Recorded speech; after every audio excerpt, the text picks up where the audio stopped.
Bets on mask. All right. Guys, how we doing? Hey, I apologize if I'm you're 2 early. minutes late. What is it supposed to? No, you're early. Yeah, I thought it was supposed to be 45. Yeah. How we doing? Good. How are you? Good. James, Drew Shelton didn't get a chance to work in spring ball as you laid out for us, but where is he right now? And despite missing spring ball, where do you think he is in being able to prepare in preseason camp? Yeah, I think he's just at a point, super mature. I think he handled his time out physically the right way. Been a really good coach and mentor to some of the younger players. I think we talked about it this morning. I think he's fully cleared now. He was still pretty much doing everything, but he had a few limitations, like in the weight room, I think. But I think he's fully cleared now. And I think he's really in a good position. I think probably needs to put on a few pounds like we've talked about. But besides that, he's a super mature kid, very conscientious, very intelligent, and obviously he's played well, when he's been in there, all the way back to as a true freshman. So we're expecting him to have a good year, but this summer is going to be important for him, and training camp will be important for him because he did obviously miss all spring. James, we talk about him kind of as a first-time starter potentially this year. How do you view him internally? You talked about him like a starter last year, but obviously he's had a different journey to that point. Yeah, I guess in my mind, right, he started the last 4 games of his freshman year. So I think any guy in the program that started multiple games, we look at like a starter, especially now obviously that means they got in and played well enough to win with. It's not like somebody gets hurt and you go in and you didn't play well enough for us to win and you're a starter that way. I'm talking about a guy that got in games and played well enough at this level for us to win, Big Ten games, and he did that as a true freshman, which is difficult to do on the offensive line. So, I think he had that experience that he had last year, where he was rotating in a ton, and now, obviously, coming into this year, healthy, experienced, more mature, very, very football intelligent from a football IQ standpoint. I think he's going to have a really good year for us. I think there's a lot of confidence and there's a lot of faith, but I also think, Javen has played well enough in practice that he should get time too. We'd like to be able to get him some legitimate reps. As long as things all sit the way they are now, it could become even more competitive during training camp and be more of a split. But Javen's done enough that we need to get him some experience as well. James, from your perspective, why was it important to have the Beaver Stadium renovations kind of going through and the board approving those things? Yeah, so I don't know if I said this to you guys before or not, but I think you guys have heard me talk for 10 years, and I was always a believer that Haluba, our practice fields, and Lash was the most important thing for our football program. The buildings that we're in 365 days a year from a development standpoint for our players and from a training perspective. Once that was taken care of, then I think Beaver was the next thing. But to me, Beaver's more about the athletic department and about the university and about the community and about the state and specifically the other sports, really more than it is about football. We've had great environments there. I think people consider us one of the best environments in all of college football, but we weren't going to be able to sustain that when we haven't really updated the stadium in a long period of time. So here we are now, and now it's become a massive project. But this is going to allow football to continue. It's going to allow football to continue to really support all those entities that we just talked about. And also the ability to increase revenue when you're talking about the opportunity to have more concerts there. I think it's going to have a big factor in terms of playoff games, because we have some of the challenges with all the exposed pipes that we're already started kind of working on. And then when you're talking about, whether it's Flyers, Penguins, just different activities that you can have there year round. So it's not a facility that's only has the ability to bring revenue in seven days a year. So that's important for the entire athletic department, especially where we see everything going.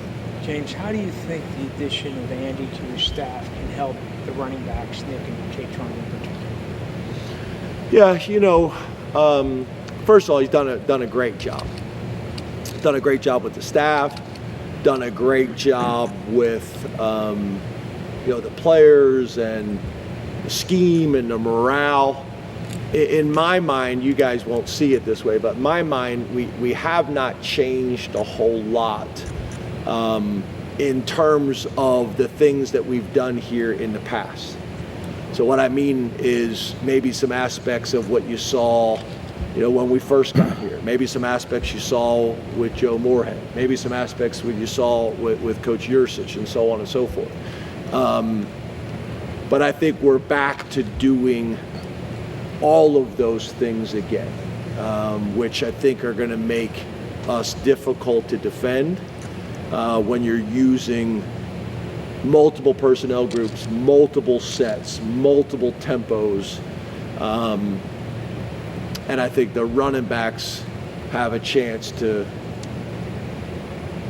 reap the rewards of that in a lot of different ways, in terms of different ways to get the ball into their hands, run game, pass game, screen game, whatever that may be.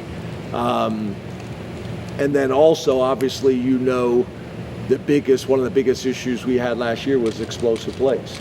I think the most explosive we were in the last 2 games. So the more we can be explosive, specifically in the passing game, I think will also create opportunities for us to be more explosive in the running game, and also just in terms of running back touches. The other one that I'm adamant about that was challenging and problematic the last couple of years was the emphasis of getting the ball into your best players' hands. You got to be able to do that as a play caller, and that was a big part of this interview process with Andy. James, some years you have maybe named a captain or 2 or 3 at this point, some years you haven't. Where do you feel like you're at within the program in terms of that level of player leadership and just overall? So we did that a couple weeks ago. We did a vote, and a lot of times we do that vote right before the summer starts because we would like to go into the summer with some of that leadership, but we only make the decision if there's clear and obvious guys in terms of the vote. Like there was one guy dramatically on defense, one guy dramatically on offense that got enough votes, or special teams to make that decision now, and it wasn't. So that this will give us an opportunity to continue to evaluate, give the players more time to earn that from their teammates and from the staff, and then we'll vote, obviously, probably a couple weeks into camp like we traditionally do. Hey, James, with the House settlement, what are the ramifications going to be, and have you thought about how much of that $22 million is going to football? Yeah, so as you can imagine, there is a ton to still work through and figure out. That was a big part of the discussions at the Big Ten meetings in California with the commissioner, with the ADs, with all the head football coaches. And although we got a pretty good idea of where this is going, kind of big picture, how it's going to play out on all these different campuses is going to be very different. Some schools won't be able to meet the threshold. They won't have the revenue to be able to do it. I think we'll be a program that will.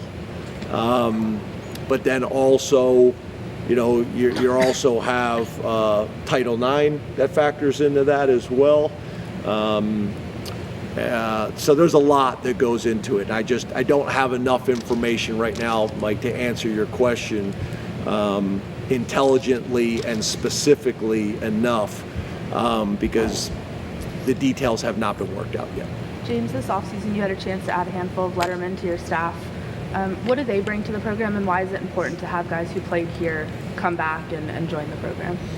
Yeah, I just think, whether it's, depending on what the position is, whether it's an actual full-time on-the-field coach, whether it's someone in recruiting, whether it's somebody in player development, having people within the building that have walked in their footsteps,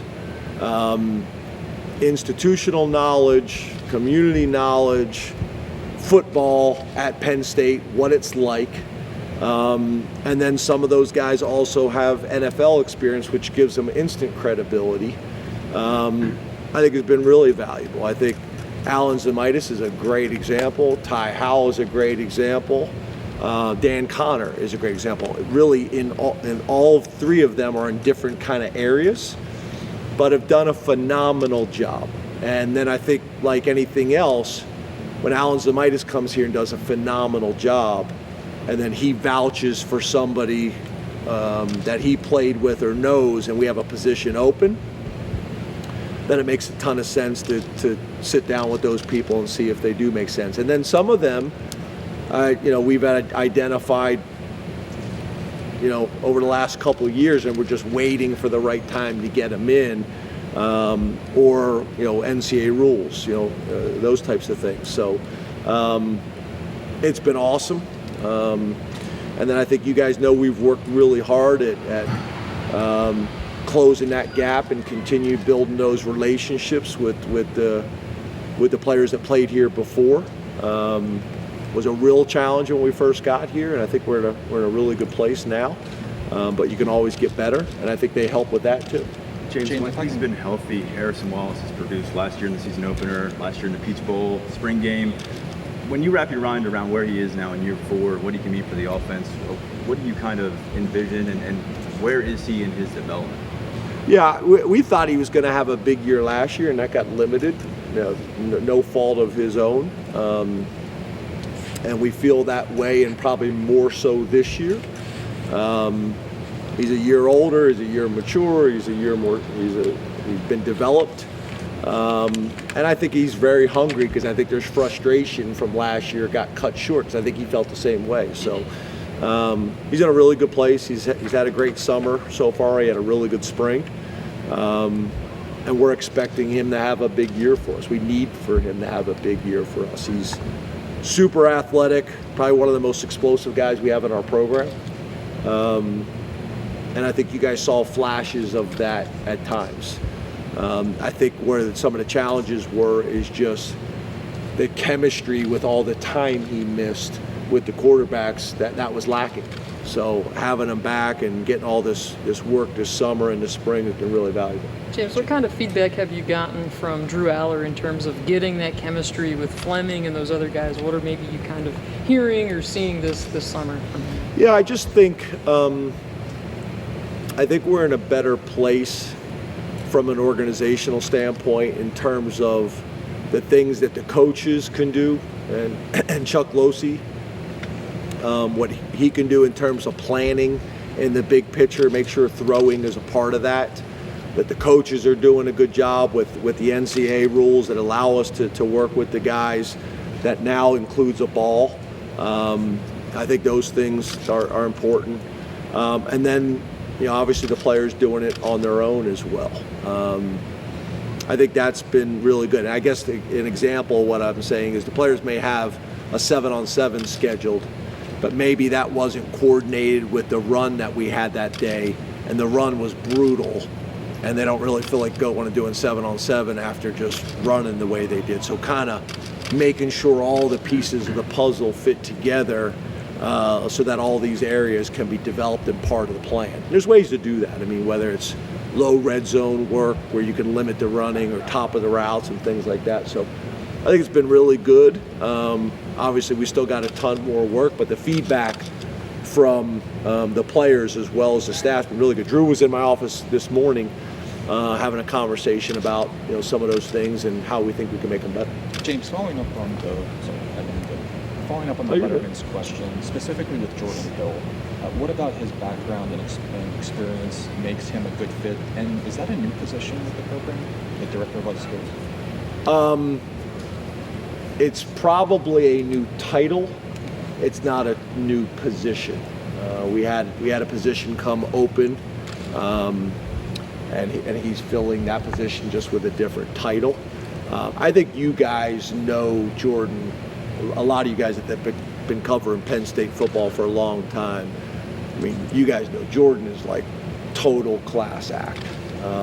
As I've gotten to know him as a letterman, as I got to know him as a high school coach, as a former NFL player who won a Super Bowl with a chance to win 2 Super Bowls, a guy who wasn't highly recruited, was a late take, and had a really good career here. And he's just got a really, really good way about him. So everybody I've talked to since I arrived at Penn State just raves about the guy. And as I got to know him, I felt the same way. So when we had an opportunity to get him in the building, we wanted to try to do it. I actually tried to do it a few years earlier. At the time, it didn't make sense for his family, and this timed up better. James, when's the whiteout? When should the whiteout be this year? Great question. As you can imagine, if I could tell you, I would. I literally walked out of a meeting with Pat Vinny and Kevin Threlkill, and that was one of the topics. And to be honest with you, it's not solely my answer, or even Pat's answer.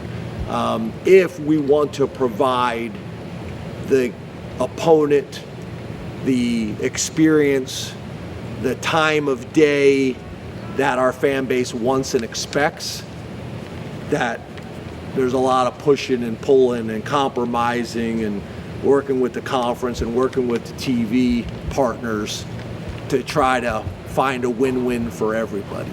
I think you guys heard me talk about this a little bit already, so I don't have that answer for you yet. I don't even completely know. I got a pretty good idea where I think it's trending, but I don't know that yet. And the worst thing I could do is say one thing to you guys and then it changes. Or even by saying it to you guys, it impacts the chance of that happening by pissing some people off. I don't want to do that. So it's still working. And then the challenge with that is we get pressure across the campus as well, because all the other themes, we kind of got to wait for this one, and then all the other themes come from that. And those other themes impacted a bunch of different departments and a bunch of different places on campus. So as you can imagine, you're not the only group that wants to know. The fans want to know, the ticket office wants to know, and really across campus, everything from ROTC and everything down is impacted by these decisions. So I wish I had an answer for you, but I do not yet. What's most important two more to you, guys. though, if you had a choice of the factors for the whiteout? Environment, time, opponent? Do you have a feel from being involved in it? I'm probably a lot like the fans in terms of I want it all, right? And very few times in life do you get it all. So you'd like the opponent and time of day, for sure. But again, that's challenging. The time of day thing is what's really become more difficult because of when primetime games now are chosen. In the old days, if you picked this opponent, you had a pretty good chance it was going to be at night. Now, based on the different TV networks, it could be at 12 o'clock, 7 o'clock, 3:30. You don't know based on what they think is going to draw the most eyes. So I'm like the fans. I'd like it all, but don't know that yet. Coach, with the new Big Ten and adding the new teams and everything like that, obviously, you play some of the mainstays year after year. Just with new challenges, just how exciting is that for you and your staff just to get ready for teams like USC and UCLA? Yeah, it's exciting. I think for me, though, I think a big part of my job is to limit distractions for the staff and for the players. And I think that's why, to you guys' frustration sometimes, it's just one game at a time, 1-0 mentality, because like we're spending a ton of time now talking about like the house settlement and talking about, revenue sharing and all these things, which are important big picture. But at the end of the day, we got to make sure we can play man coverage, make sure we can run inside zone, and that we can cover a kick.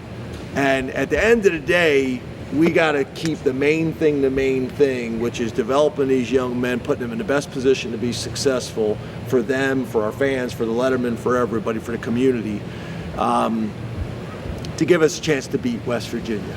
Is it going to be cool to play some of these opponents we haven't played before? Yes. Is it also going to be challenging? Yes. Do we also have to deal with travel that other conferences that we're competing against don't have to? Yes. And all of our decisions that we're making long term should factor that in. People are talking about roster size right now. Well, our roster size needs to take into consideration that we're going to be traveling across the country when other conferences may not be doing that. Our conference plays 9 conference games. Other conferences don't do that. All these things have an impact. And we got to make sure all of our decisions are looking at all those different factors. But again, for me, I have my opinions that I give to Pat Kraft and we give to the commissioner. And we had very healthy and robust meetings in California. But at the end of the day, inside zone, a little outside zone, man coverage, a little zone coverage, cover kicks, return kicks, fundamentals, techniques. West Virginia, West Virginia, West Virginia, West Virginia, West Virginia, West Virginia, West Virginia. On the road. I got you. Which will be another, we talk about being excited for games, that's going to be a heck of an environment. That's going to be a heck of an environment.